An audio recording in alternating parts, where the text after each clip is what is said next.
तो चलिए आज हम लोग पढ़ेंगे दही वाली मगम्मा। दही वाली मगम्मा ये एक कन्नड़ कहानी है जिसके लेखक श्रीनिवास जी हैं।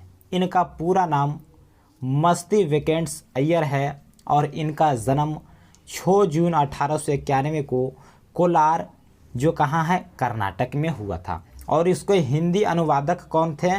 तो वी.आर. नारायण थे।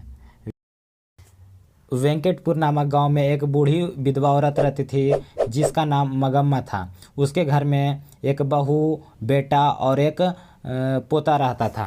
मगम्मा दही बेचने का काम करती थी। वो अपने गांव से 3 मील दूर बंगलौर दही बेचने जाया करती थी। उनकी मुलाकात एक बूढ़ी बुजुर्ग से हुए जिन्हें वह माँ जी कहकर पुकारती थी।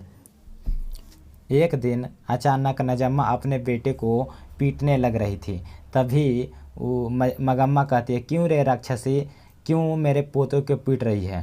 तभी नजम्मा कहती है कि आपके ही प्यार और लाड ने इसे बिगाड़ के रख दिया है। और माँ कहती है कि रुक जाओ, तेरे पति को आने दे, उससे ही तेरी डांट दिलवाऊंगा। कुछ ही समय के बाद उसका पति आता है और मगम्मा सारी बीते हुए बात को बताता है। इन सभी बातों को सुनने के बाद उसका पति कहता है कि क्यों माँ, क्या अपने बेटे को वो नहीं पीट सकती है? तभी मगम्मा कहती है कि तू भी अपने पत्नी का पक्ष ले रहा, अगर यही बात है तो जाती हूँ मैं, अपना सब सारा काम धाम इस घर को छोड़कर मैं अलग अपना खाना बनाऊंगा। तभी बेटा कहता है जैसी आपकी मर्जी, और वो घर कर छोड़कर कल से अलग अपना खाना बनाने लगती है।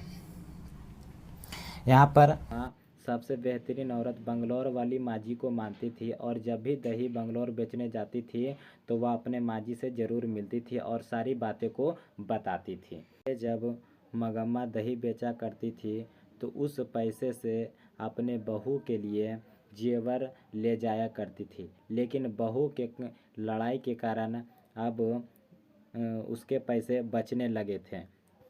मगम्मा जब भी माजी के पास जाती थी तो देखती थी कि माजी मखमल का ब्लाउज पहनती है। तो मगम्मा ने पूछा, माजी मुझे भी ऐसा ब्लाउज बनवाना है, लेना है तो कितने का पड़ेगा? तो माजी ने कहा कि 8 रुपया पड़ेगा। तो फिर मगम्मा घर जाती है और फिर अगले दिन वह दर्जी के पास कहती है कि मुझे ऐसा ही ब्लाउज सिलवाना है। तो दर्जी ने उसे कहा 8 से 9 रुपया, और उसे देकर फिर पहनती है। उसके बाद उसके बहू कहती है, देखती है तो उसे जलने लगती है और कहती है कि बुढ़ापे में भी इसे जवानी याद आ रही है। उसी गांव में लालची, लंपट, जुगारी नाम का एक रंगप्पा रहता था। ये सब बात रंगप्पा को पता चला कि मगम्मा के पास बहुत सारे पैसे हैं, तो वो उसके पीछे कुआं के पास मगम्मा को रोका और कहने लगा कि अगर तुम्हारे पास पैसे हैं तो मुझे उधार दे दो, मैं तुम्हें वापस कर दूंगा। तभी मगम्मा ने कहा कि मेरे पास कोई पैसे नहीं हैं, और वहाँ से वो चली गई ये बात कह करके।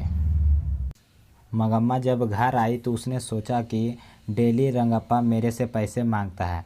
तो वो अगले दिन जब बंगलौर दही बेचने के लिए गई तो माजी से कहा कि माजी मेरे पास पैसे अब बच जाते हैं। तो ये पैसे मगम्मा वो अपने माजी को दे देती है और यह कर के फिर वो घर चली जाती है। अगले दिन यह बात जब नजम्मा को पता चला कि उसके सास से रंगप्पा उसके पास से पैसे मांग रहा है, तो ये मुझे तो वह पैसे मिल जाए मुझे। तो नजम्मा अपने बेटे को कहती है कि तुम अपने दादी के पास जाओ और जब हम वहाँ आए तो बोलना कि मैं दादी के पास रहूँगा और दादी के पास ही खेलूँगा, खाऊँगा। फिर वह अपनी दादी के पास चला गया। शाम को जब नजम्मा पति के साथ मगम्मा के घर जाती है और मगम्मा से माफ़ी मांगती है और कहती है कि माजी मुझे माफ़ कर दीजिए, उस दिन मुझसे गलती हो गई, अब हम आपके साथ रहना चाहते हैं और आप कब तक दही बेचने का काम करेंगे? आप बुजुर्ग हो चुके हैं, तो अब का काम छोड़ दीजिए और मुझे दे दीजिए। इस प्रकार इसकी बहू दही बेचने का काम ले लेती है और मगम्मा से कहती है कि आप घर पर ही रहिए और घर संभालिए।